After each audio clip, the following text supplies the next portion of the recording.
Hi, Jamie. Hey, Jeff. It's on you, it's all on me. Can't you see? It's on you, it's all on me. You and me, can't you? It's on you, it's on me. Hey, Craig.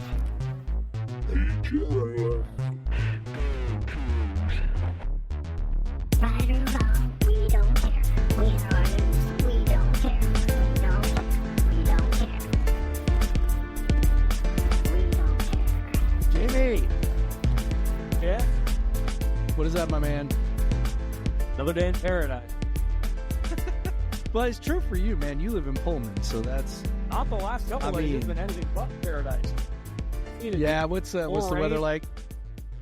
We had flood warnings earlier in the week. Ooh. I mean, it was beautiful. It wasn't that warm today, but it was beautiful. I mean, it was 45 yesterday, but like the weather app said it felt like 21. It was so windy. But... Oh, yeah, those are the fun ones where it's like, it feels like 20 degrees colder than what it actually is. They didn't cancel school, did they? Yes. Not, I mean, okay, of course not. Not that I know of. There have been times in the last... You're like, I'm not a student anymore. How the hell would I know that? Right. The last couple of years, I'll go to campus just to work or something and realize, school was canceled. Or I'll go on like a holiday or something and have like no idea. So it was 60 on Saturday though, which is incredible. We did have a day of canceled school when I was in school back in the late 90s. We had one as well. Yeah, what happened? I don't know. Probably same thing happened with you. Maybe not. I don't know. Ours it wasn't because of the snow. It was because we had a really fast melt and everything was flooded. Like the whole downtown was flooded. Like nobody could get in and out, on and off the hill. So they canceled school because none of the professors could make it in, especially the ones that like lived in Moscow and stuff. I'm trying. It was my second year here. My redshirt freshman year, as I describe it as. Yeah. It wasn't snow. I want to say, I think it was like the roads were so icy. Yeah, that they were just like, no, this isn't safe. Yeah. I think if memory serves, it was the same night the Cougs played Utah at home, and I just remember that game because that was the game where it was probably the worst loss of the Ernie era because they lost by 41. Yeah. I remember that. Yeah, Kuzma. Yeah, good times. Yeah, Kuzma and Lorenzo Bonham. Yeah. It was 88-47 was the final. There was a lot of losses. And then that was one of those inexplicable, okay, we've lost however many in a row. We look like absolute garbage. Here comes, it doesn't matter what Colorado team they're coming to Pullman, they're going to lose. Yeah. Well, and it was, I mean, we're going to talk a lot tonight about shitty losses because that's kind of all we have to talk about. Unfortunately. At this point, but I know. Before we get to that though, just a few reminders. Number one, remember we got a newsletter that goes along with the podcast. So if you are a subscriber to the podcast, either on your favorite podcast app or on YouTube, right? We got video on YouTube. We're uploading these to YouTube now. If you subscribe in both those places, make sure you also subscribe to our newsletter, podcastvseveryone.com.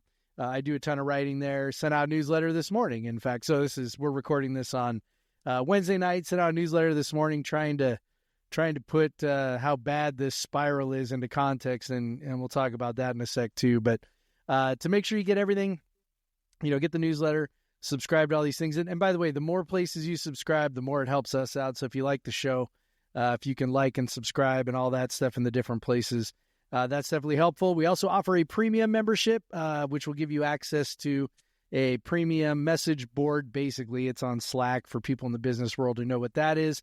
It's basically a giant message board. Jamie hangs out there. I hang out there. Craig hangs out there. Jamie joining me as a co-host again this week. But you can come and talk about it with us, talk about it with everybody else, about 100 of us in there. talking Cougs all the time, sharing information, venting, crying, laughing, all the good stuff. So with that, and by the way, I did not give Jamie a proper introduction tonight, so my co-host again tonight, Jamie Vinnick from CougFan.com. Pullman Bureau Chief, Jamie Vinnick. Hold on, I got to do this. Maybe. Is it going to work? Go. Come on. Play. Oh, there it goes.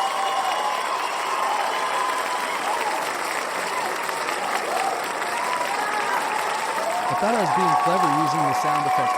What's funny about the sound effect, by the way, is it kind of goes on for an uncomfortably long amount of time. I was going to say, okay. Oh, we're still going. We still got another 15 seconds, man. Oh, all right. You deserve all of this. You deserve all of this. It's like going to the Oscars. You stand there. They give you the standing ovation. You love this. All right. There you go. All right. So, Jamie, all right. So here's where we're at. The team, men's basketball. Let's talk men's basketball first. They really fucking suck right now. There's really no other way to put it, man. Like, they lost by a combined 51 points in 2 home games. I don't care who you're playing. That's like, I mean, that is really, really, really, really bad shit. They played Gonzaga, obviously, last Wednesday, Santa Clara on Saturday. You know, not going to super rehash those. The Gonzaga game we previewed last week, you know, it was very, we were very excited for it, right? Because Gonzaga had not been to Pullman in a long time, 10 years, right? And, you know, sold out crowd and all that stuff. And really within about 10 minutes, all the life had been sucked out of the building. By halftime, they were down by 21, 22, something like that, 24 maybe, something like that. And so by that, you know, the game was over, right? And then they come out against Santa Clara on Saturday, which I will fully cop to the fact that I did not watch 1 minute of that game. I was in Seattle, so my youngest has his 13th birthday this week. And so we went to Seattle spent all day in Seattle. We went to Easy Street Records. We went to Pike Place. We went to Mopop and jammed on some instruments, and then went to the Sounders that night. So I watched 0 minutes, but what was different for me was that I was just like, I mean, I didn't even like try to avoid the score. Normally I'll do that. I'll be like, all right, I'll try and avoid the score all day. I'll get home. I know it's going to be late, so I'll watch it Sunday morning when I get up at, 6 a.m. or whatever, because I'm old. And I just didn't even try. And so I flipped open my app at halftime, and it was like, oh, God, right? And so rather than get into the weeds of like exactly what happened in those games, because, honestly, I don't think anybody cares. I think if they watched it, they know what happened. It's the same old stuff, right? Like very difficult time defending.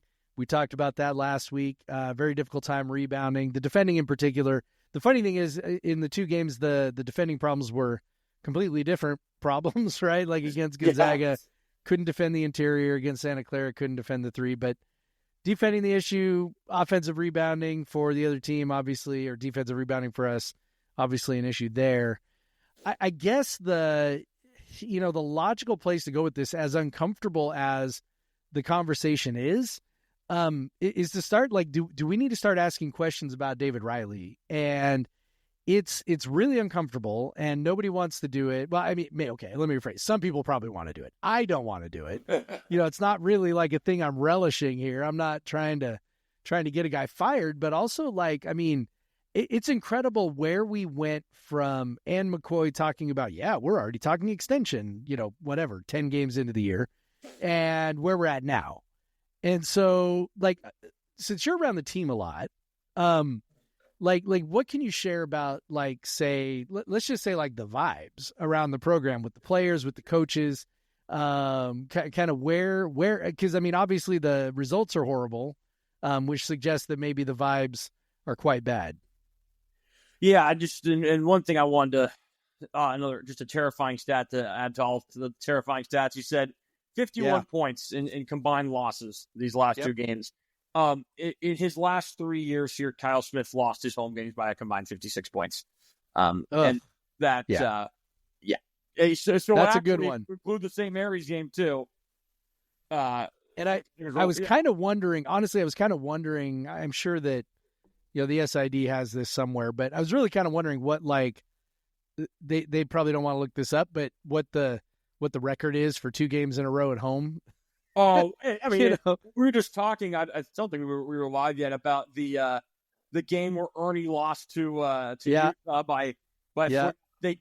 They actually won the next game, but they had lost the previous home game by 19. So that's 2 games. Okay. And a That combined would be it. 60 points.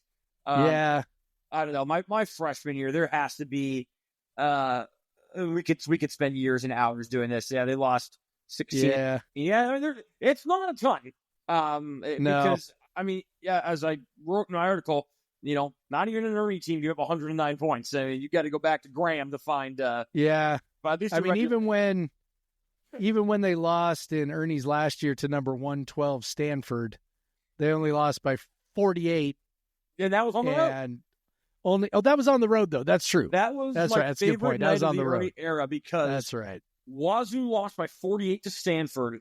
UW, who won the league that year, was in the worst year of the Pac-12 ever. Yep. Lost to number 279 Cal. And it was like, okay, what was the worst? Which loss was worse? Was it UW losing to that Cal team, who then 2 days later beat Wazoo? Or was it, and then beat the Stanford team? No, it was that Stanford game.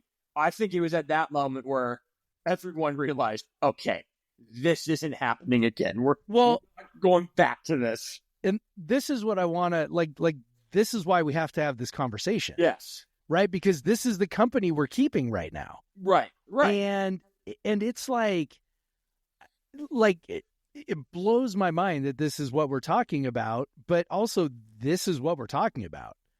And the company that this team is keeping at this moment is the kind of company that's like the very worst moments in the last, decade of Cougar basketball. Ernie Kent, one of the worst coaches that our program has ever employed. Our advanced stat databases and stat sites and things like that, there's like a couple of Paul Graham seasons in, early days of Ken Pom. In Ken Pom, yeah. But even then it's like the data is kind of sparse. It's basically like whole season data, not really like you kind of can't get granular on the games, right? No. But it's like, but this is what we're talking about. We're talking about Paul Graham. We're talking about Ernie Kent. And it's like, man, and I hate to bring up, so like maybe, and this is kind of the other thing that, is maybe uncomfortable, but like, when he got hired, there was a little bit of like, oh man, the last guy we hired from Eastern didn't work out so great, which is true. Yes. Which is true. Paul Wolf didn't work out so great, right?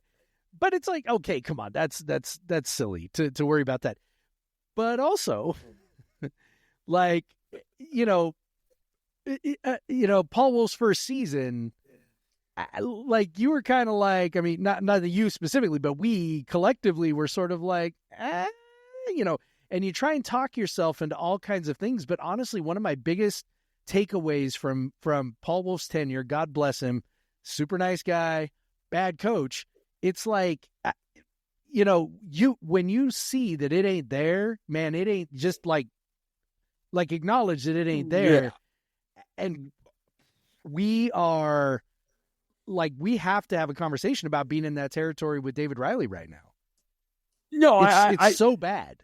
I don't disagree on that. The one thing I would say when you kind of look at the two of them is, you've seen even this year, you did see the flashes of, I mean, we were just talking about, there was extension talks, whereas, with Wolf, it was never there, at least at Wazoo. Right. I mean, it's not like he started, he had a 6-6 ring, a 5-7 season. Like, it started as one of the worst Pac-12 teams ever. Yeah, that's a good point. Continued into over and over again the worst Pac. I mean, he won, what was it? I think 4 or 5 conference games. It always killed me last year when people would say, would compare the way that the team collapsed last year to it was Wolfian. Like, no, Paul Wolf. Like, Paul Wolf was that bad. There was no collapse with Paul Wolf. Yeah. It was just bad start to finish. Right? Paul Wolf beat one team in his entire tenure with a winning record. Yeah. And it was actually one of the most inexplicable wins ever because it was over an SMU team with like Cole Beasley and Emmanuel Sanders that Yeah. 8-5 under June Jones, and like it actually made no sense. But Yeah. Turnovers are a hell of a thing, right? Yeah, sure are. Oh yeah. I think that's where I just hesitate, and I do think that, I think one of the tough things for me when we talk about it is finding the balance between, on one hand, the way they have played the last, what's it been now, almost 2 months, can't happen. It's not good enough. It's not just I think it's funny that if you look at the results and you just flip the Pacific games, results-wise, I don't think it was crazy out of the question to have lost the games they have. The problem is the manner in which they're losing it. You know, it's the way you lose. Exactly. If they lose by 6 to Santa Clara, hold on, San Francisco for the lead, I know. We're both watching this game. We're both have it on the side. San Francisco, Oregon State. Oh, San Francisco for 3. Oh my gosh. Who the heck? You're ahead of me? Yeah. Okay, sorry. This is great. This is great podcasting here. I have no idea who that was. That's not one of their normal guys, I don't think. I don't know, man, but that put them up by 2. All right, we got timeout, Oregon State. Okay, back to Washington State. I am in a Bosi. I don't even think he played against Wazoo. He played 23. Might not have. Anyways, I think if they lose by 6 to Santa Clara, they lose, St. Mary's home game. If it was just a bunch of games like that where it's just like, totally, they're just not there. They lose by, they get, the Gonzaga road game, like, to me, is a fine result. You lose by 13. Totally, totally defensible. Yes. They were good. They were fine for a half, hung with them for a half. Gonzaga came out and blitzed them in the second half. That happens. Yeah, it's Gonzaga. They're at the Kennel. They've lost like 10 times there since, I think maybe it's 11 now, since like 2009. They don't lose there. And even like, the San Francisco game, but it's these last couple of games, it's especially the Gonzaga and the Santa Clara games where you're not even in the games. And those are good. Obviously Gonzaga is quote unquote down for their standards, and they're number 9 in Ken Pom. Like Santa Clara is, I think, like in Lenardi's next 4 out, like to a point where they're probably dead now. But if they had beaten Gonzaga yesterday, who knows? Yep. But the issue is they're down 39-14, 10 minutes into the game. They don't even last, 10 minutes against Gonzaga. They come out of half just flat against St. Mary's, and that game's over. They play 18 minutes against San Francisco, and then they're toast. Yep. Obviously, it's the Pacific losses. It's the Santa Clara loss on the road where you're not even close. Parsfella, we missed it. San Francisco's going to win. Ooh, did he get it off in time? Sorry. Anyways. This is you get the replay. How did he miss that? Does he get the Holy second crap. Oh my gosh. How did he miss it? And then that one's definitely late. Okay. I didn't get the live Hold look, on, I'm looking. I'm watching. But I can't believe he missed that layup, man. Oh, right? No, it's late. That's way late. So many, and when the Cougs played him. How do you miss that layup? Anyway. No, he didn't get that off. Anyways, so anyway, it's the manner, right? Like that's the big thing. I mean, let me hit you with a couple things here. A couple things I put in the newsletter, and then one other quick thing.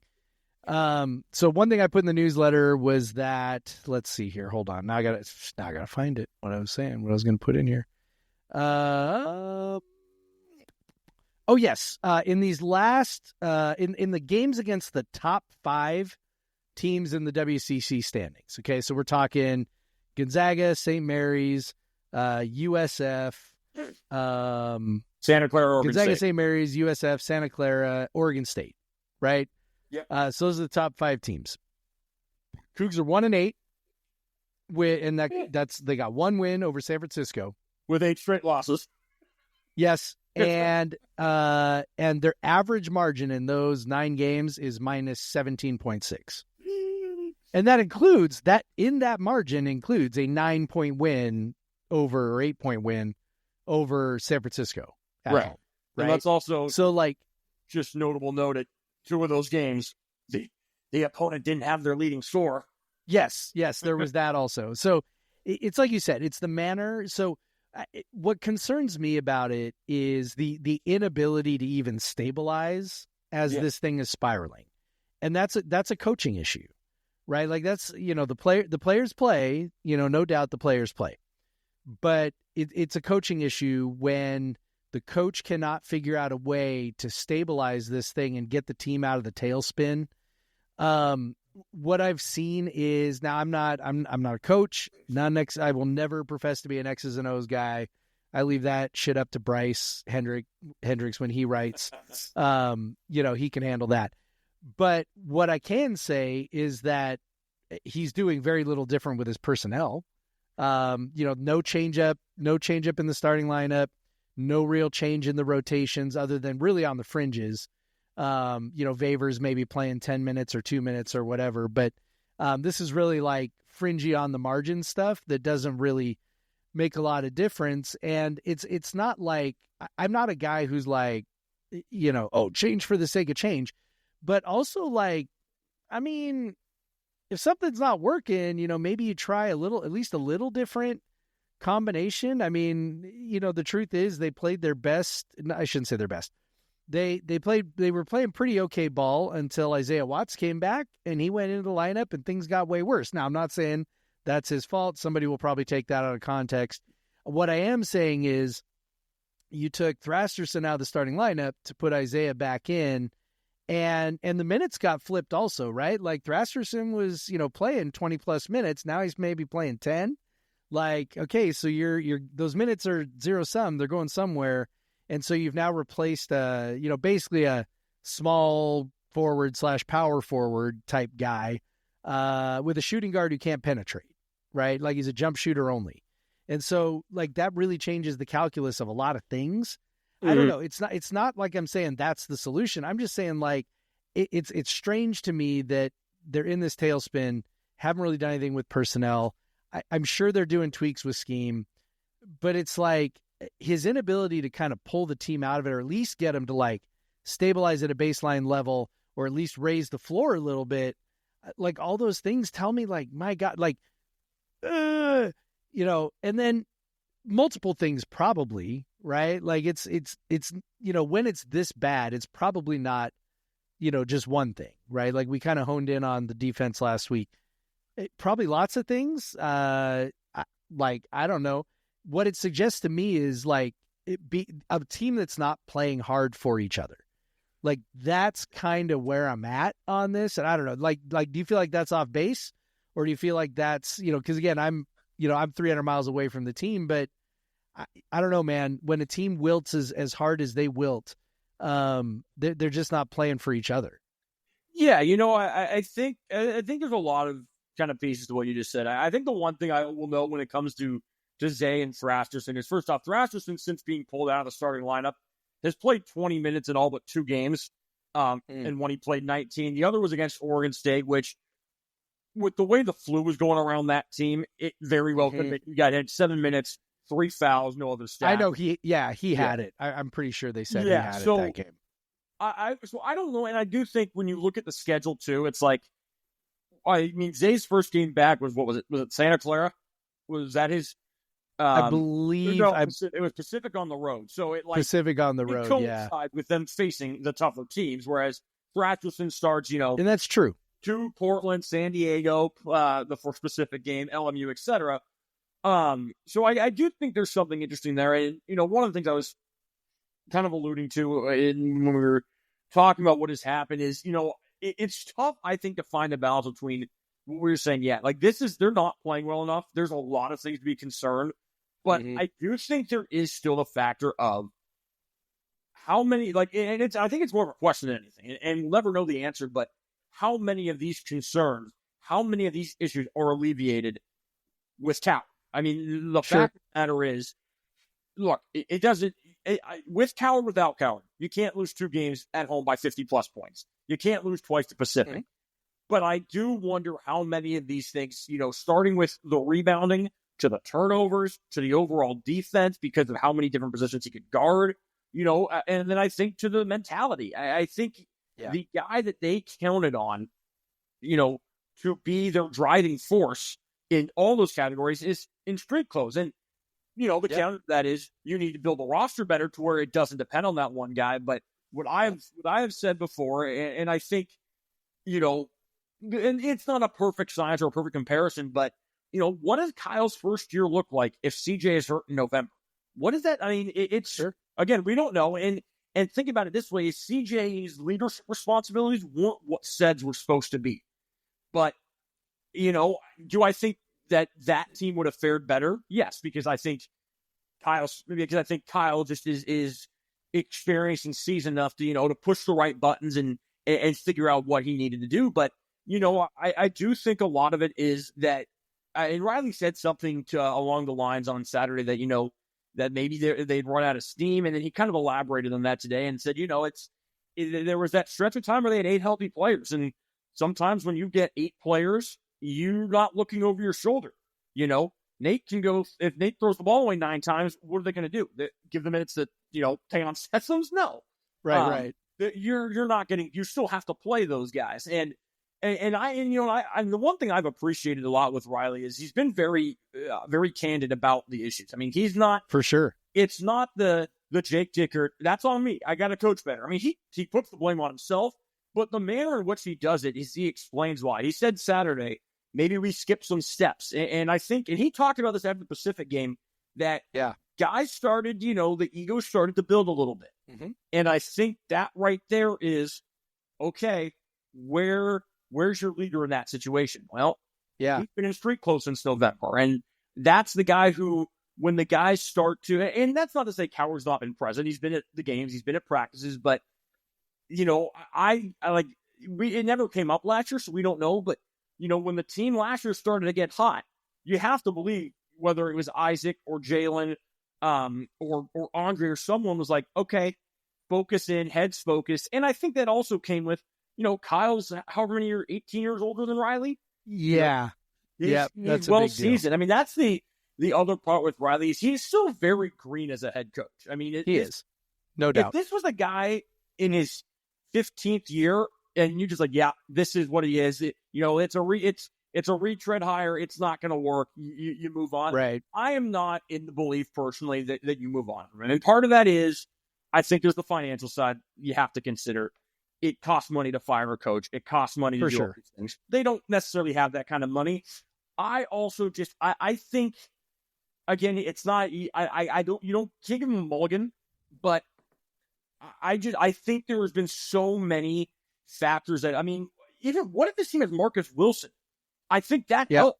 Like, Marcus Wilson, I think Riley might have said this on his coach's show. Like, he only ended up playing, I think, 30 minutes a year. He didn't turn the ball over, which for this team, 30 minutes of that turnover is yes, that's amazing. That would have helped. So, if we're having this discussion next February at this time, I think the discussion is different. At least for me, I think a lot of when he made his offseason plan, I think a lot of it was, okay, here is our team. We've got, the Eric Strips, the Prices, the Lawan Watts, the Isaiah Watts. Here's our nucleus. This is the guy that it all kind of orbits, and that's Coward. And that's not a great way to build a team. I will say that. I think you run into trouble if you try and build a team that way. It's why for how many years UW would get these 5-star one-and-dones and just fall on it's happening this year. Everything orbits around Osibor, and they're terrible. It's really not that relevant to the point I'm making. I just want to throw that in there just so we're all clear that they're last in the Big Ten. But just so we're all clear, UW fucking sucks. Yeah. Continue. Just ignore that they beat Wazoo by 16. Cedric didn't play. But I think on one hand, like, that changed the calculus of the season. But I do think on the other hand, it's going to have to be a learning experience for Riley in the sense of, because that's not how his Eastern teams were constructed. Like, they had some of the same players. But extremely egalitarian, lots of contributions, very balanced. Right. Like, their highest guy in usage last year, I'm pretty sure, was Eric Stripp. And mostly just time he's on the floor. Yeah, whenever he came in, it was like bombs away. Like, Coward was 21% of possession. Like, he was 4th in their possessions last year in terms of usage behind Eric Stripp, Price, and Jones. Another factor that I think maybe we undersold is how important he would have been from a toughness, a leadership, and a defense. Casey Jones. He would have helped things. But again, if we're having this conversation at this time next year, then you probably need to start making the look. I just don't think after 1 year with the best player injured, and not to mention another, your sixth man hurt for 10 games, a couple of your top bench guys missing, either all the season or most of the season. I think there's things to take of, okay, this was like, we need to do this, that, and the other. Like, I think Riley needs to show that he learned. Like, I'm not sitting here saying they got to make the tournament next year or he's gone. I think, but they need to show improvement. There needs to be signs of next season. Okay, we learned that we need, a true 25, 30 minutes a night back to the basket post player. We need a little more mental fortitude, a little bit of leadership. We need a guy who is not going to turn the ball over. That how valuable was a Jalen Wells to last year's team, because he literally didn't turn it over, mostly because when he touched it, it went up. But so I think he needs to show. I think the offseason is where it starts. He needs to show that he can find the mold of guys that, that it's not a bunch of square pegs in round holes. To work on Washington State, it can't just be amassing the talent and having them figure it out. This isn't Duke. You're not going to get that good enough talent to do that. Look at Kyle's 2022 team. That team honestly, maybe outside of last year, may have been one of his more talented teams. When you had Bamba, you had Mo, you had F.A., you had Flowers, who was obviously an elite college scorer. But until the end of the season, when Flowers kind of took the leadership role, that was, that team. Well, we forget before the NIT run. Yeah. I mentioned that in the newsletter, right? Yeah. They stumbled really bad. And I will say, by the way, I think that team, to the point we've been making, that team is another great example of what can happen when guys aren't playing hard for each other.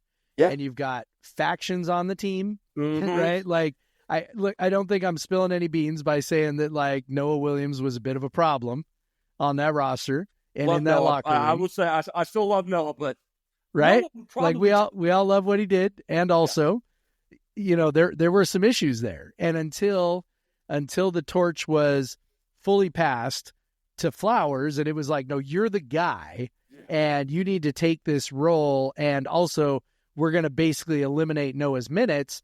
All of a sudden, the team takes off, right? And that's where I look at Riley and I go, if anything, that's the lesson I hope he learns from this year is like, you just have, like, ostensibly that 2022 team is better, right? In quotation marks, better with Noah Williams on the floor. Yes. Right. But they were clearly not better with Noah Williams on the floor. And so you end up, like, finally Kyle Smith is like, and this is why I think his teams always got better. Yeah. Is like, he would sort of figure out who could play with whom, what they could do. And he would essentially fine tune his rotation. And at times it would result in some, like, decisions where you just kind of scratch your head a little bit. Yep. But it worked. The one, and I hate to call it a stick, even though it is kind of a stick, but the one, thing that a coach has in his control is who's on the floor. Yeah. Right? Like, everything else is you're depending on the players to pull it off. But the one thing you always have control over is who plays. And at times, man, you got to be willing to make decisions about who plays and who doesn't. And you got to be willing to sit a guy, and you got to be willing to play maybe a less talented guy for a time or for a long time. I mean, how many times did we see? And this is, again, it's going to be impossible to get away from Kyle Smith comparisons. But how many times did we see over the last couple of years where Kyle would, essentially bench a guy for long periods of a game or the end of a game, or he'd ride the hot hand, with a guy who was playing, maybe a guy who didn't play quite as much, but had a hot hand. Or even like last year, a great example is Oscar Clough, right? So important to their success for the first half of the season. And then they get into Pac-12 play, and it's just not super working with him. And so they move away from him. He's playing a lot fewer minutes. And they, of course, they take off. And everything, team's playing great. Clough is a wonderful teammate, playing hard for everybody. He transfers, goes to South Dakota State, and he's like one of the best players in at a mid-major school. right? Like he I is. sat Isaac Jones for a game last year. Yeah, right. Isaac had a bad week against the Oregon schools. I think, if I remember correctly, Kyle said he was learning the weather. I'm looking right now. He had 2 games. He had 11 points, 9 rebounds. So he didn't start. They brought Isaac Jones off the bench, and he has 26 and 11. They beat USC and he plays 34 minutes. But I do agree with that. The counter I would say though is when they started to cut into Noah's minutes that year, they brought TJ Bamba instead, who, hindsight, we all can agree was basically a much better Noah Williams. Yeah. I don't think you have that option this year. No. If, look, I don't think it's a secret. I don't think it's outlandish to say that, the roller coaster of the season can be kind of embodied by Nate Calmese. There has been for sure awesomeness. There have been great games where he's, he carried them to a win over against San Diego, but he carried them to that win. The only reason they were in the game against Oregon State and Corvallis was because of him. For sure. He kept them in against Iowa and so on.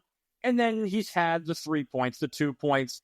Yes, there was that stretch where he was like morbidly ill, as was the whole team in Pacific.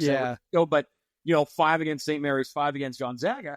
The problem, I think, with that is you look at, you pull Williams, you put Bamba in. What's your option with this team? All love to Parker Garrett. This kid works his tail off. He embodies what it means to, to wear that logo. But at the end of the day, there are certain things he can and can't do. I mean, he's got the highest turnover rate on the team. And, he doesn't run an assist rate of 14, which is pretty good. But it's not like, it's not you can say, okay, Parker, that going from that switch, you can't say that was the argument of, we think Parker can give us better minutes than Nate. That's the sending the message type of thing. And I will say, at least against San Francisco on the road in that game that Nate was sick, I mean, Nate sat the entire half, but Juan sat a good portion of the half. I mean, he made, in some of these games that have gotten away, he has sat down guys. I just think that also goes to the point of, it's not like you've got, the guys, again, you look at the 2022 team, the guys who came off the bench, the primary bench options that year, you're talking about Andre, who started for a tournament team. You're talking about DJ, who, obviously was extraordinarily valuable. There were different games where either, a healthy Deshaun or TJ, I mean, you had very different options. And again, that goes back to some of the injuries we talked about, is he more willing to do said things if Marcus Wilson's available, if it's available. So I think there's a lot of things that I'm hoping he's learned throughout the season. And I do think he has, because the one thing I'll say about Riley that I have very much gotten the impression of is he's not a stubborn coach in the sense that he's, again, God love Mike Leach, but you knew what you were getting. It wasn't change. It's true. I do think, Riley's willing to adapt. I just think it has at times been hard to do so this year just because of the personnel at his disposal at times because of all the injuries, and that's, again, it's a grand way of saying I still want to see what he can do with another year, another chance to kind of learn from his mistakes, build the roster this way, that way. The other thing I will point out, his first year at Eastern, they were 2-17 in KenPom. They were 18-16 and 11-9 in the Big Sky, which sucked. They had some great wins like they did this year. I mean, they beat Wazoo. They beat that 2022 Wazoo team we're talking about. They beat Montana State with Sprinkle and I think this is actually before, and a young Osabor, but a good Montana State team that went to the tournament. And, they gave Colorado all they could handle in Boulder, which not even Kyle Smith could ever do. It's true. And then they lose to Idaho, and they lose to Sacramento State. But then they come back the next year, and they win 23 games. And obviously, then, yes, you get to the next step of what would happen in the conference tournament, which I think you're seeing why maybe those teams could have those issues. Not hard to see how they end up losing those games. But, he came back the next year, won 23 games, beat Wazoo again in the NIT. Last year, obviously, they had that dreadful start because of the insane schedule they played, but they played the Cougs fairly tight in Poland. A 10-point game. They played Ole Miss tight. They played Cincinnati fairly tight, and they won 21 games. So if I do, and it was a lot of the same situation where He loses his entire team. I mean, that entire Eastern team that he inherited was gone. When he took over, you know. When Leggins left. Yeah, Leggins left. They lost Robertson and Davison and the Groves and all those guys. It was almost an entirely new team besides Ellis Magnuson.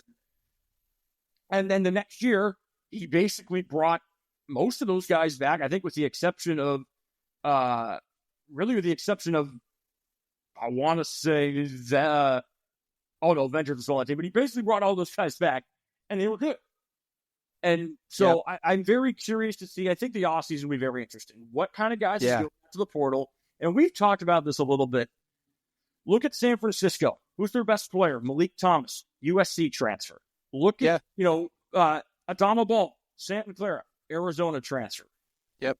It wasn't a great strategy when you're in the Pac-12 because you can't really be taking drop downs because if they didn't work at another Power 5 school, they might not work at your Power 5 school, right? Morauskas at St. Mary's, an Arizona transfer. But I think there's a way to find a mix of those guys while also finding the guys who are looking to step up a level. And, there's a lot of evidence. Look at Drake right now and their star player, whose name is escaping me, but he's a D2 guy.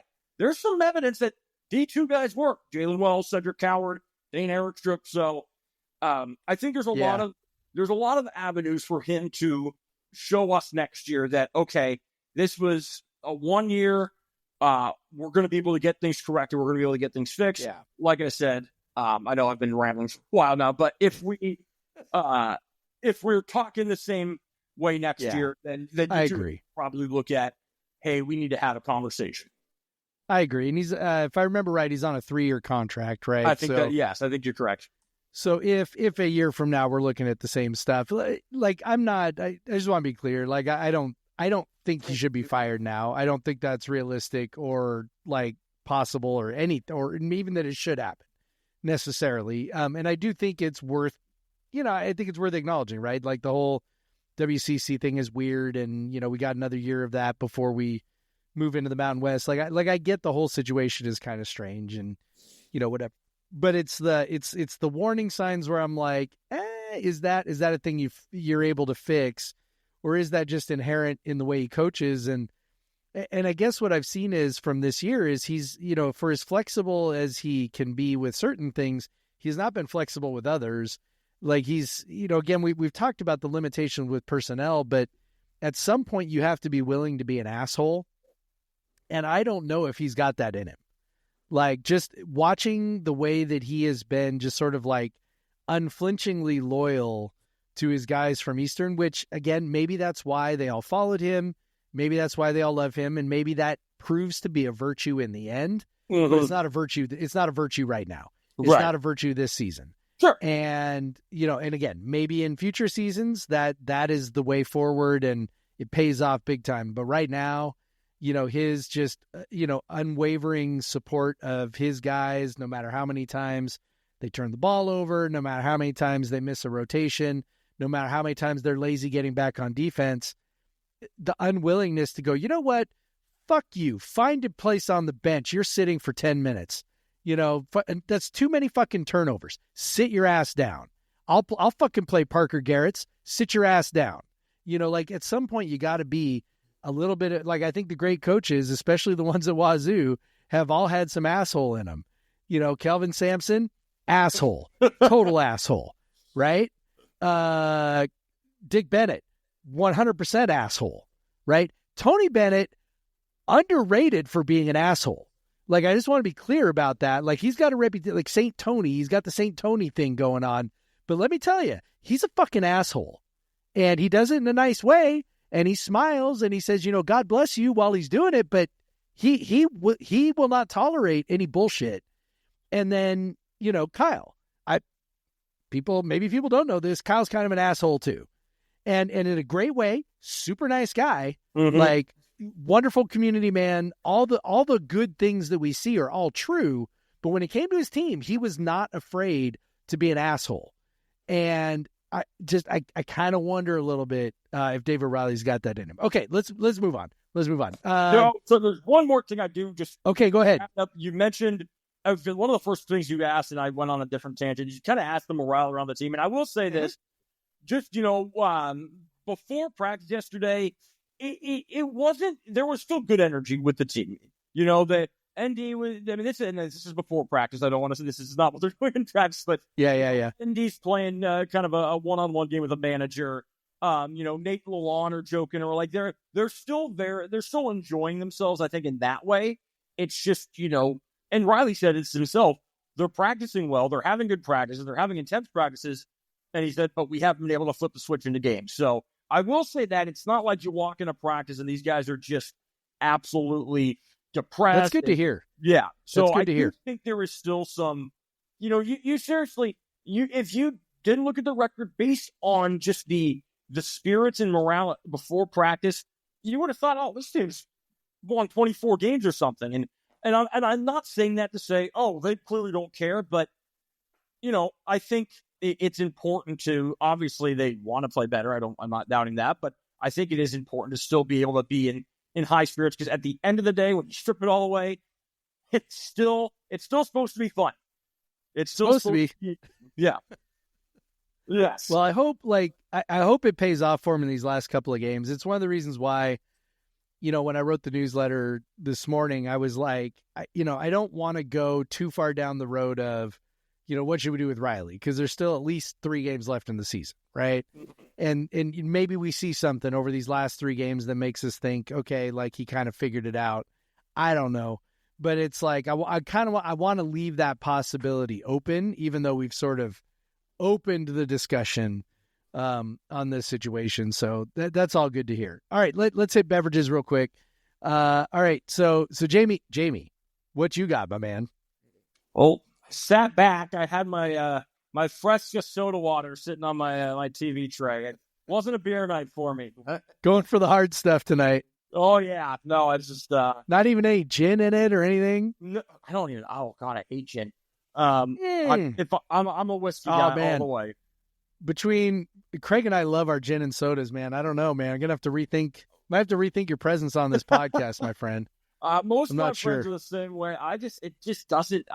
I don't know. It tastes like pine needles. You know what? Okay, so my wife is like that. My wife is absolutely like that. She cannot stand gin. She's like, I taste like I'm drinking a tree. She's like, I don't want to drink that. And I'm like, no, it tastes great to me. It's like floral and whatever. Okay, now I got to ask you a question now. How do you feel about cilantro? Does it taste like soap to you? No. Okay, all right. Because that's what my wife deals with. Now, there are bits and pieces of it. I don't want it. There's a place where I go in Issaquah, and they put it on a sushi roll. I don't want it there. That's weird. It is a little weird. You put it in a burrito bowl. You use it to, give some flavor. I'm good with that. No, I can't at this point.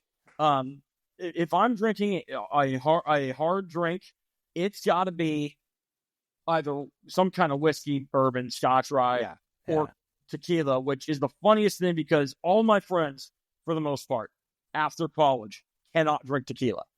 And I hated tequila in college, and now I don't mind it.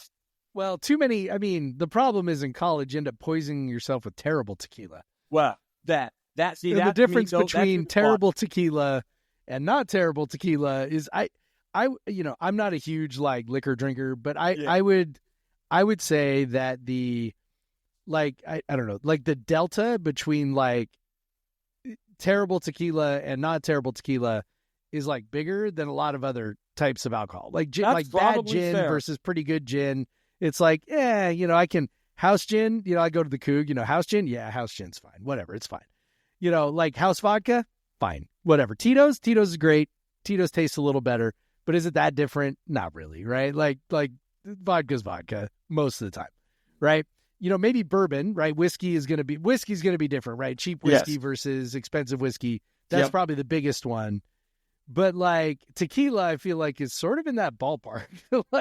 If you house tequila, no, thank you. Like when we were in Mexico, when Craig and I were in Mexico with our wives, it was, we were at an all-inclusive resort, and you make sure to ask for the not well tequila, right? You're asking for the whatever reposado over there. Give me some of that with a soda, and that tastes good. So no, I asked about the cilantro because my wife, she also she hates gin, and cilantro tastes like soap to her.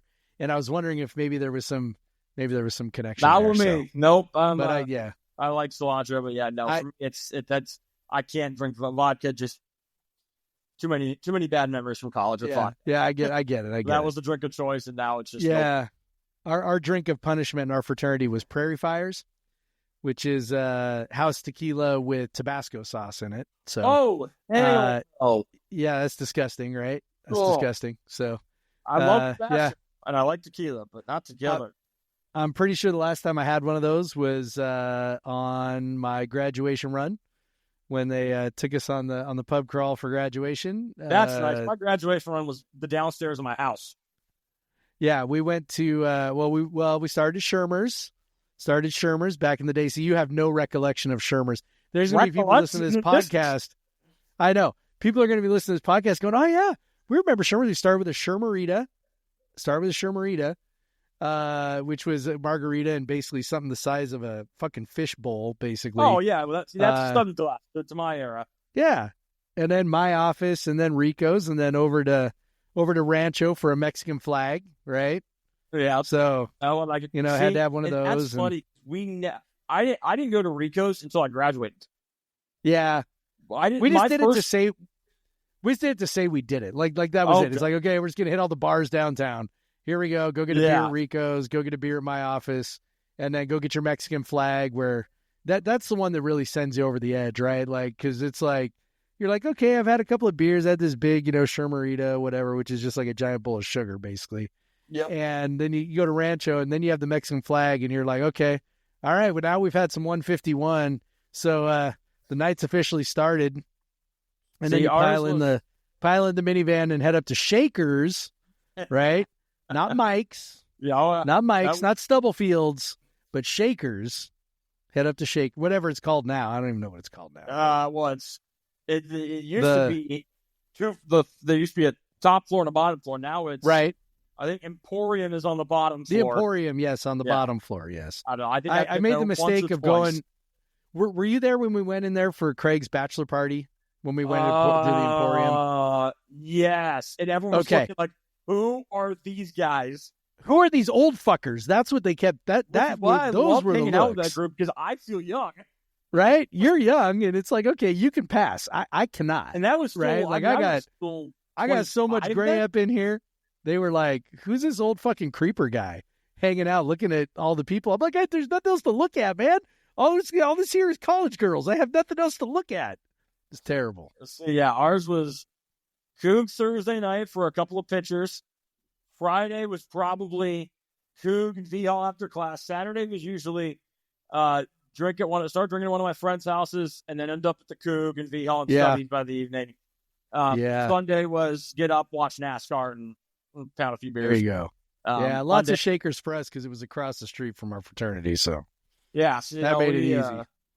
And then they had Stubblefields did the little $5 fish bowls on Tuesday. So that was always there you go. Terrible Wednesday morning, but there you go. Yep. All right. Hey, my beer tonight. The Galaxy Pilsner from Slow Hand Beer Company. Slow Hand Beer Company. So I'm hold on. I was going to say, I'm assuming this is brewed in Canada because I bought it in Canada. So Slow Hand Beer Company is in Vancouver. Interesting beer. It's a Pilsner, but honestly, it tastes kind of like it's a Galaxy Pilsner. So obviously with Galaxy hops, which is a pretty popular IPA, hop. So it's a very hoppy Pilsner. It almost tastes kind of like a session IPA in a lot of ways. So sort of lighter, 5% alcohol. So it sort of tastes like, but it's good. It's very different. It's not, you're not really getting that classic Pilsner taste or lager taste. You're really, I don't know. It tastes very, the hops are very forward. Like you might expect more in an IPA type. So I will finish this soon. And then I will move on to my second beer, which is, of course, my Old Crimson Legendary Lager. Of course. Hanging out in my Puffin koozie. I love these. And no, I'm not getting paid for this. I've tried to get a fucking sponsorship with these guys. Cause I'm like, look at these cool Puffin things, right? Cause I got all these Puffin koozies everywhere. Like, here's another one.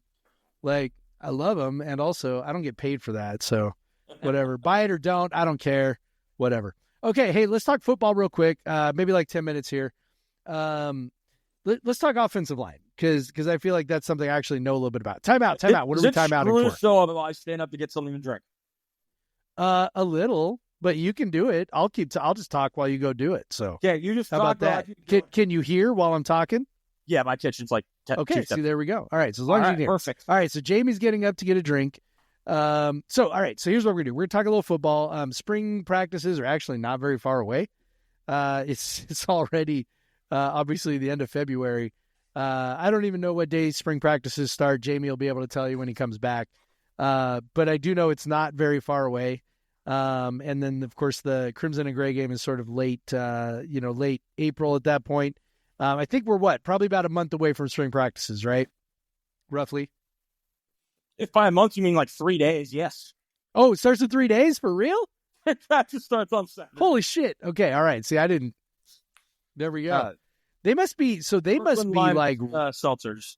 Oh, lime seltzer. Attaboy. Sparkling water.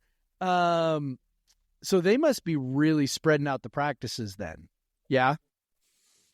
To a degree, yes. Sorry that I had to sneeze. I know, I've just totally destroyed the show. No, because we're taking I think 11 days off for spring break, so there's no from the 6th to that makes sense. Yeah, all of the so they practice the 6th, which is next Thursday. And I don't think they practice again until 15th, the 17th, which is the Tuesday after school starts again. That makes sense. So that's and basically the whole reasoning is they want to get stuff done before the portal opens on the 16th and have the ability to tell guys, hey, maybe you should enter, or hey, we really want to keep you, and then fend off as many of the poachers as possible. But and it's different this year because under Jake, everything was open, and that is not the case this year. Really? It is open Saturdays. That's it. Tuesday, Thursday is closed. Really? Yeah. Now is that a policy that's going to apply into the fall as well, or is this just a spring practice thing? I would think if it's in the spring, it certainly would be in the fall. I mean, that would just I would think so too. My kind of belief, but I mean, it said I think Rogers just wants to keep things under wraps as much as he possibly can, and I think that's his way of doing it. So nothing's open until Saturday. Obviously it's so wait. If you walk up on the little landing up above the field at the football building, they're going to be like, Jamie, get out of here. Probably yeah. I mean, that happened to me when I was a student. Leach, okay. With Leach, I don't know how especially because I think they would recognize me you're a fairly distinctive individual. Especially in Pullman. We were told, practice Tuesday, Thursday. It is closed. You can make individual media requests afterwards, talk to players or coaches. But, so it's they're definitely trying to keep things under wraps. I don't think you want someone have a big spring and then suddenly, here come the poachers again, et cetera. So I suppose that's fair. Although I do think that I don't know, man. I think that stuff's a little overblown, but maybe. But football coaches by nature are very paranoid. So, yes, no doubt. Yes. All right, let's talk football coaches. Good God, let's talk offensive linemen. Let's talk offensive linemen first. So of the 5 starters last year, 3 have departed, which leaves 2, which are staying. So 2 presumed starters would be Christian Hilborn and Brock Dew. Those 2 guys, very experienced, both going to be redshirt seniors. So lots and lots of experience, lots and lots of snaps. And outside of that, it's it's kind of a mishmash of transfers, lots of transfers, particularly from South Dakota State. A lot of the guys who were backups have also transferred out. A couple guys that I would imagine might be the sort of guys who jump in. One guy, Zach Miller, I would imagine would be a guy who's got something to say about some playing time. Who are some of the other guys in your mind that are going to be, potentially making some noise to compete for those other 3 spots? And by the way, Hilborn and Dew, I mean, who knows exactly where they end up, right? They both have played. Is that what you think? It's going to be center and guard? No, that's what Freund, the offensive coordinator, told me. Okay, well, that's fantastic. He's All right, the center. Hilborn will play a guard spot. All right, so the other guard and then 2 tackles. So kind of what are you thinking on that front? Yeah, I'm thinking that they probably will go back to the portal in the spring. That's just kind of my reading of the tea leaves, and it's not a knock on the guys they have. They just don't have a lot of experience. I mean, outside of Hilborn and Dew, I mean, your next most experienced guy is like, Ashton Tripp and Johnny Lester, and those are guys who mostly have played special teams or have played in, mop-up roles late. They just don't have a ton of experience at those spots, and, that's the downside of losing Pole, Tilavea, Kalani, and Fa'amoe. The upside is that, 3 of those 4 guys were fine, if not, not very good. Hurts to lose Pole, but, I mean, you can live, I think, without the guys. I know what the rankings say for, a Fa'amoe in particular, but, it was a lot of potential. It wasn't always production. I mean, look, we talked about in the podcast, like the offensive line got worse when he came back. Like that's not arguable. That's the truth. And again, it's it's kind of like the Isaiah Watts argument, right? Like maybe it's not his fault per se, but also like correlation may not equal causation, but it's kind of there. Well, and I think that also contributed to the I don't want to say stupidity that's strong, but the baffling decision to continue to rotate at guard. I mean, yes, they said we're picking 5 guys and going with it. And then they picked 5 guys, and then like a week later started shifting it again. And it never really made sense because Hilborn was always quite superior to Tilavea. Right. In the eyes of like everyone, I guess, except Ford, which is because they kept switching it up, and then they took Tilavea to Wake Forest. I think when you talk about, the replacements, I would say right now that I like Noah Dunham's chances to be the other starting guard. I think that was another guy I had in mind. He rose up a little bit last year. He played with and he's a young guy too. Yeah. Like that's the other nice thing about him. Yeah. A lot of third potential. year out of Yuba City, California. He rose up. He played with the ones a lot of last fall because Fa'amoe was still coming back, and then Duke was nicked up, and there were just those little bumps and bruises. And he looked good. He performed well. I think tackle is where the questions are. There's Johnny Lester, who was in a lot of their formations as the 6th lineman last year. He's he's still a walk-on, actually, out of Spokane. He can also play guard.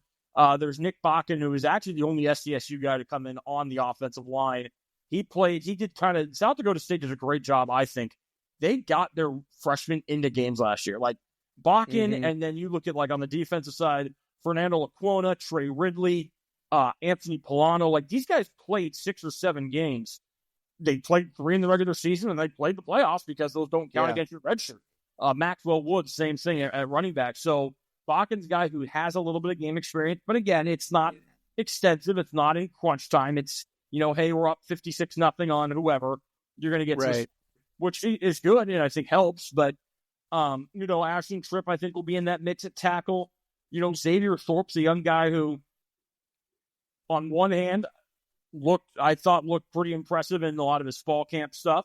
And Dickert absolutely raved about it. On the other hand, there's a reason there was the Jake Dickert traveling all-stars of guys that he, praised to all ends of the earth that didn't end up panning out. I'm not at all saying Thorpe is one of those guys or any of the guys he necessarily praised, but there were guys over the years, that he bestowed all kinds of praise on that either weren't very good or didn't end up doing anything. So, and the other ultimate part of this is you're looking at 2 different coaching staffs. They view things differently. And you mentioned Zach Miller, and he's a guy I'm intrigued to watch this spring because I know that the past staff kind of felt like, okay, this is kind of where he is. He's kind of hit his plateau. This will be his 4th year. They kind of thought this is a solid backup offensive lineman. Yeah. Rogers could come in and say, or maybe not so much Rogers, but Freund and Taylor Lucas, the O-line coach, would say, absolutely not. This guy has a chance to be great. you already saw it with Warren Smith in the secondary. He was gone before Dickert left.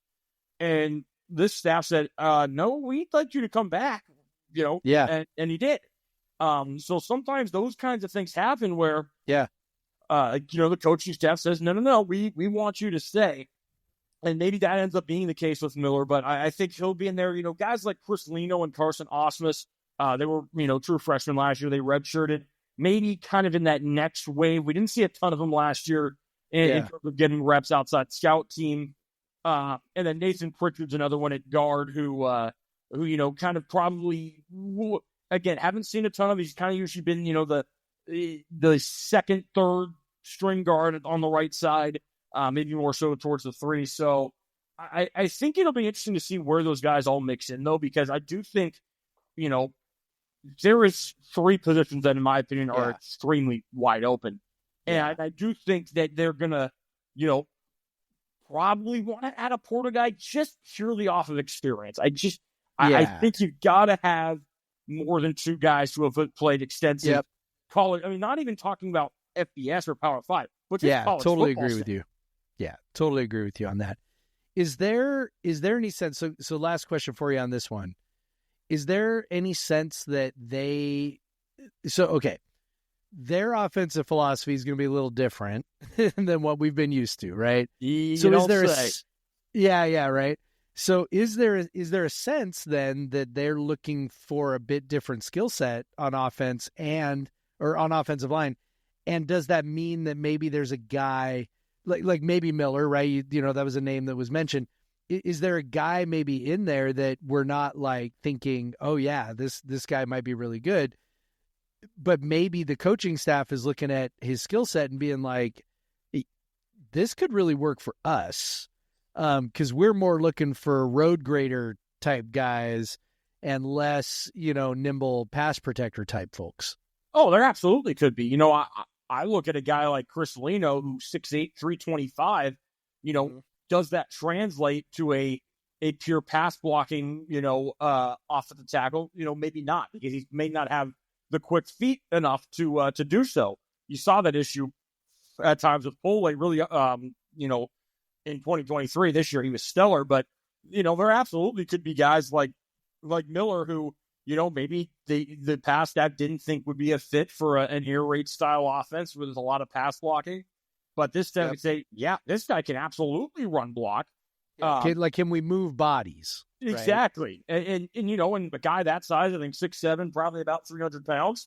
There's an argument to be made that he absolutely could be what they're looking for in that. So I do think that will be another kind of thing that's interesting to monitor is, how much do some of these guys, do any of the returners, do their roles change just because a different coaching staff views them in a different light and thinks, no, I think they can be, they can do this or they can do that, where, again, the previous staff, they'd obviously knew what they wanted in certain guys.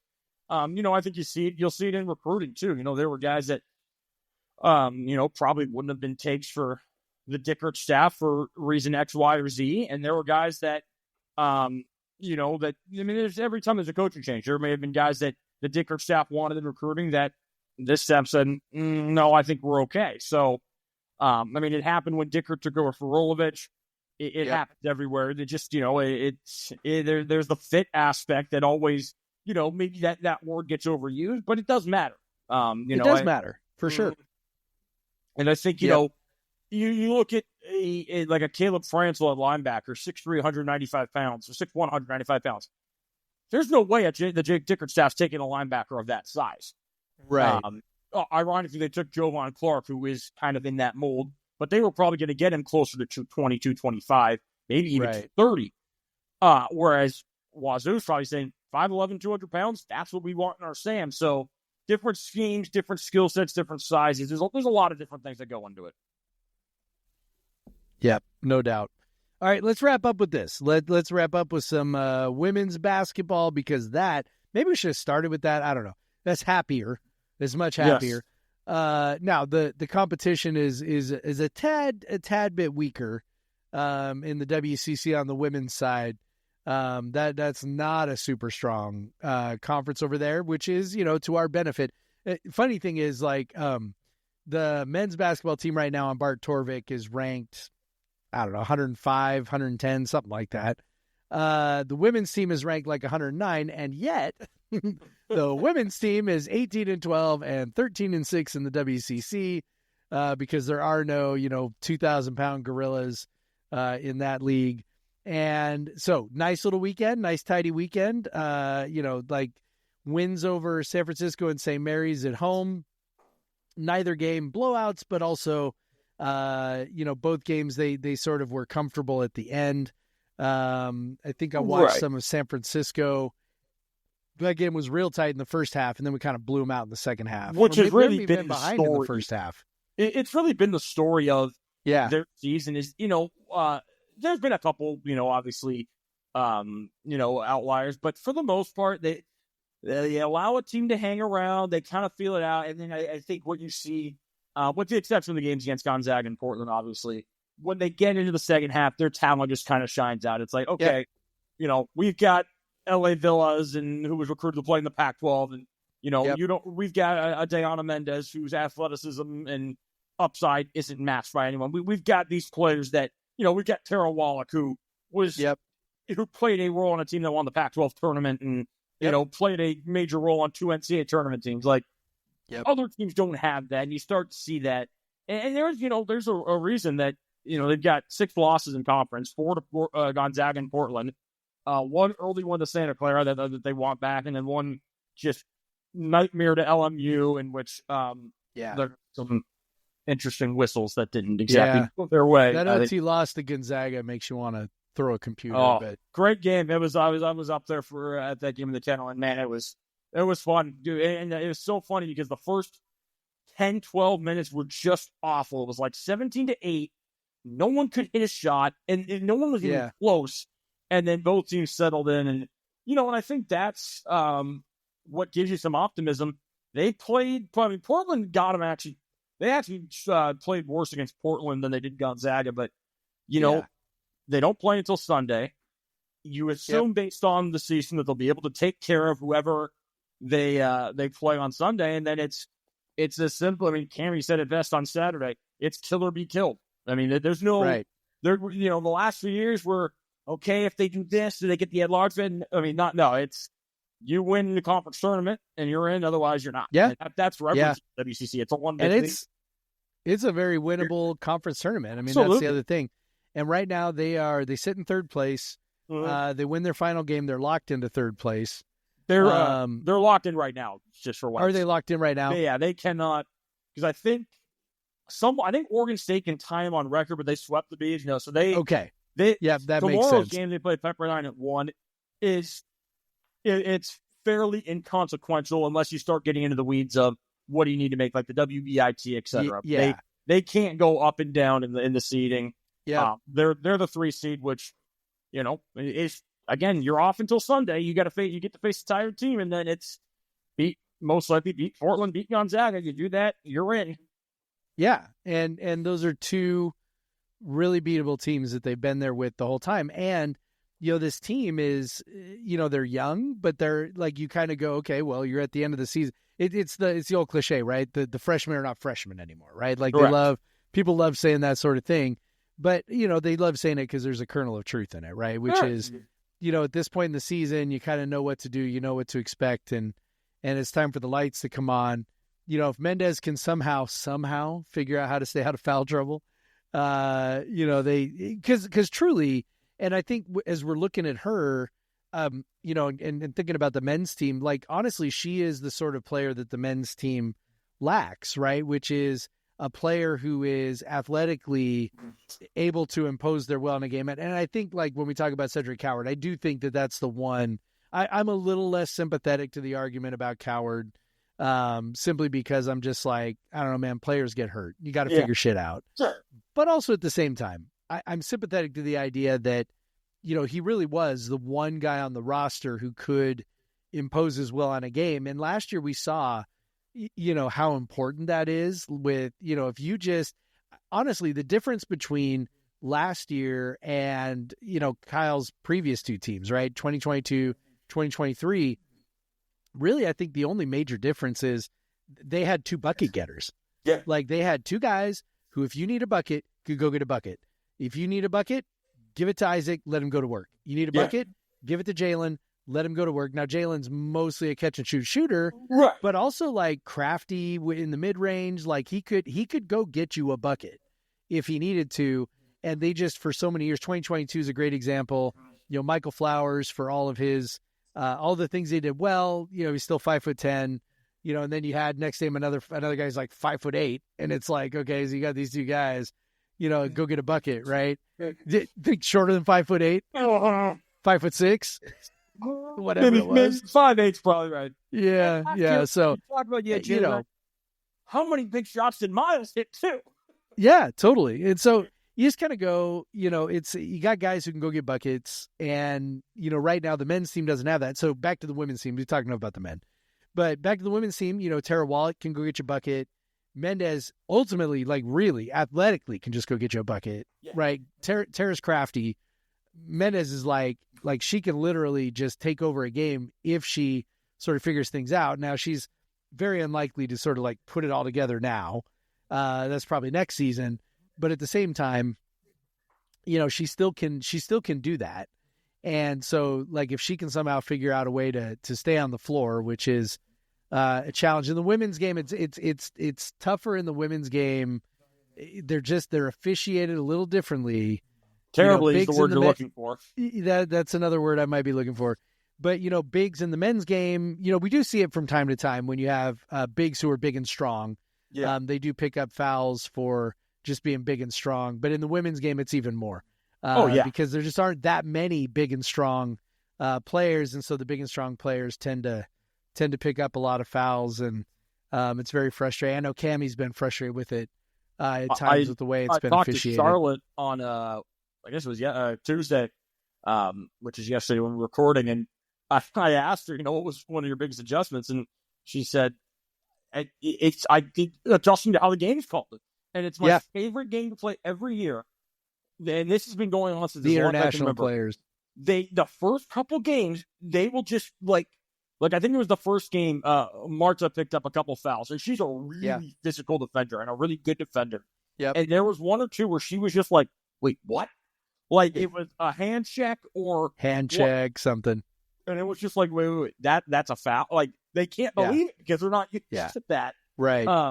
But I think, Mendez is a great example where she does things that are so uncommon in the women's game, just on a sheer athleticism standpoint and physicality standpoint, that, oh no, that's got to be a foul. And particularly in the WCC, right? Like, if she was playing in the Pac-12, the former Pac-12, it wouldn't, where those folks are reffing, Juju Watkins and whatever on a nightly basis. But WCC, you look at a pure athleticism standpoint, like there might be 1 or 2 others that rival, but the only person on an athletic standpoint that I think can truly match with Mendez in the conference is Ejim at Gonzaga, who's an 18th year senior and is the best scorer in their history. Like as great as, and Portland's got great players, but they don't have that mind numbing athleticism. That Mendez has. So it's like you don't see players and a player like Ejim is going to get the benefit of the whistles because, again, she's been there for 6 years. She's going to get the friendlier whistle. That's just how it works. Yep. But people haven't seen a player like Mendez very often. Officials haven't. They're just like, wait, what do we do with this player? I think it was you who would always tweet about how many times is TJ Bamba get called for a foul because he's bigger and stronger and more of an absolute beast than everybody in the paint. Yeah. How many times did Mo get called for foul because he's 6'11" and can jump out of the gym? Like there is an aspect where, the stocky 5'7" ref doesn't really know what to do with that kind of player. It's true. And particularly in the women's game, the officiating in the women's game is definitely a notch below the officiating in the men's game. Which is also awful, but which is also not great. So it can be a little bit of a roll of the dice. So assuming they stay in the top 3, they got Pepperdine. I'm looking at the standings right now. Oregon State is a game and a half behind. So I guess if we lost and Oregon State won, both their games. But like you said, we swept them, so I think we're locked into 3 no matter what, which is great. That could put you against Portland and Gonzaga both 15-3. So I don't know. I've not looked. Gonzaga's far got the enough tiebreaker. They've got the tiebreaker. They swept Portland, so I will say Portland's got to play San Francisco, which is 5th place team, while Gonzaga plays Pacific, which is 6th place team. So there still could be some weird stuff there. But either way, I don't think it really matters. And they actually which Saturday team ends too. up 1-2. Honestly, for us, I don't know. Like, is your opinion? I mean, just like in 30 seconds, like, do you see Gonzaga or Portland, either one of them being a preferred opponent in the semis? I would rather them see Gonzaga in the semis with the hope that someone else can extinguish Portland. Because Portland is so old, and and they've won the last 2 WCC tournaments. There's a reason for that. That's a good point. Austin Getz of SWX said, all Coug fans, if they play, will be introduced to when Portland's best player, Maisie Burnham, becomes, and I quote, Thanos at the WCC tournament. So yes, I would like to avoid Thanos, if I'm just being honest. So both those teams still have 2 games. So Portland's got to do, obviously, if Portland needs Gonzaga to lose 1 more, and then they've got to sweep. I think Wazoo's played Gonzaga tighter than Portland, and then you hope that San Francisco or whoever, or Oregon State can. Oregon State got Portland earlier in the year, and maybe you can, they can do you a favor, something like that. But I think it's in all likelihood, if you're gonna win the conference tournament, you're gonna have to beat both. I don't. Yeah, you're gonna have to go through at least one of them. Scenario where, again, maybe the 4-seed poll. I mean, San Francisco did just beat Gonzaga on their own floor, so it does happen. But in all likelihood, you will have to beat both if you want to get to the to the conference tournament, or to the NCAA tournament. Yeah, no, they're locked in the 3. Obviously, the men should get to the 6th seed, but all you got to do is beat 2 of the worst 3 teams in the conference and have St. Mary's beat LMU. But if you get to the 6th seed, you feel like, all right, it's not impossible, right? Like 4 games in 4 days. Teams do that sometimes. I mean, it'd be very unusual, but also maybe at least you allow yourself to dream for a sec. You drop to 7th. In a situation where St. Mary's is already locked in. They're not really worried about it. Yeah. I don't know. Although I don't know, man. Everything I know about Randy Bennett suggests that guy's not going to not going to yield 1 inch for 1 second. So you drop to the 7, you play Pacific, you either beat them by 60 or you lose again. There's no which that would be, I don't know.